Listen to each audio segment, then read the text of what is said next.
সবাই তো আর আমার লেখার ধরন সমস্ত কিছু আমার অ্যাক্টিভিটি সম্পর্কে জানবে না। কারা চেতাইতে চাচ্ছে, কারা মানে আসলে অনেক রকম মানুষকে সবাই জানে, আমার বন্ধু বান্ধবরা জানে, আমার সাথে যারা কাজ করে, আমি যাদের সাথে কাজ করি তারাও জানে যে এগুলো ফেক পেজ।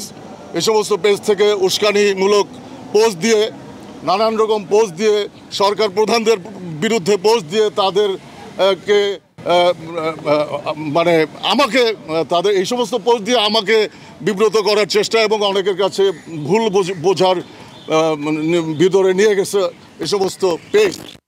আমি আজকে ডিবি অফিসে আসছি হারুন স্যারের সাথে দেখা করতে।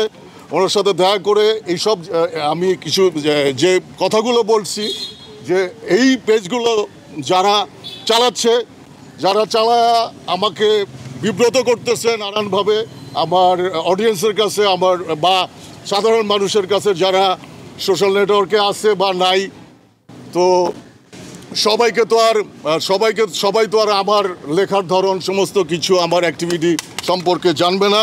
কারণ গত 15-20 বছরে যারা বড় হয়ে গেছে তারা অনেকেই আমাদের অনেক কিছু সম্পর্কে জানে না।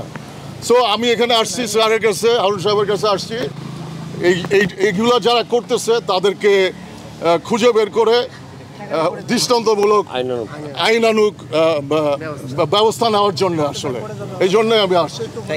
সো এই আর কি। আর আপনারা এখানে যারা আছেন প্রেসের, আপনারাও জানেন এবং আপনাদের সাথে কাজ করে আমাদের অনেক বন্ধু বান্ধব আছে, আমাদের সহকর্মীরা আছে, আমাদের সমসাময়িক সিনিয়ররা আছে, তারাও জানে যে আমি কি পোস্ট দিতে পারি, কি পোস্ট দিতে পারি না।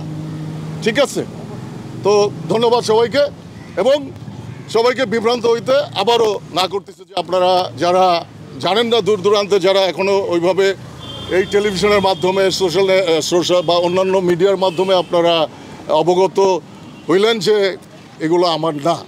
সো আর আমার একটা পেজ আছে, সেইটা এখন না ভেরিফাইড হয় নাই।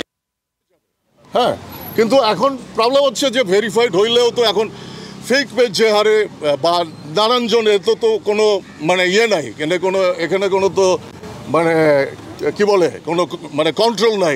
যেভাবে পারতেছে সে সেইভাবে পেজ খুলতেছে, একাধিক পেজ খুলতেছে। কারণ বোঝা যায়, আমরা বুঝতে পারি যে আমরা যখন কোনো পোস্ট দিই কারা চেতাইতে চাচ্ছে, কারা মানে আসলে অনেক রকম মানুষকে একটা সুস্থভাবে কোনো কিছু ভালোবাসা দিয়ে বা সময় নিয়ে ধৈর্য ধরে অনেক কিছুর জন্যে গাছ লাগায়া ফল পাওয়া যায় না, দুধে জাল দেওয়ার সাথে সাথে সর পাওয়া যায় না, ধৈর্য ধরতে হয়। সেই ধৈর্যটা ধরতে পারলে সহিংসতা কম হয়, ভায়োলেন্স কম হয়, মানুষ ভালো থাকে, মানুষের সাথে মানুষের সম্পর্ক ভালো থাকে।